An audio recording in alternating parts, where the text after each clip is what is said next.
How to turn off shuffle on Spotify. Hi everyone, welcome back to the channel. In today's guide video, I will guide you through the steps on how you can turn off shuffle on Spotify. So just make sure to watch the video till the very end.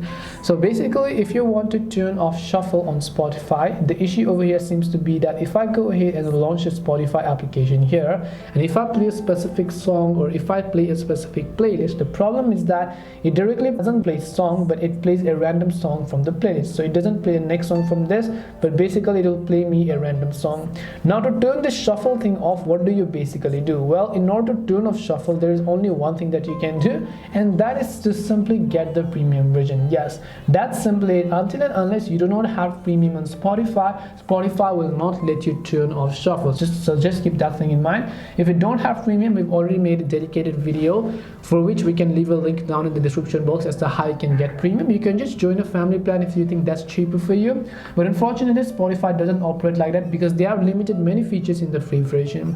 So I hope this video helped to clear the confusion as to how you can turn off shuffle on Spotify. If you have got any questions, then feel free to leave them down. Thank you very much for watching till the end of this tutorial, and see you soon in the next video.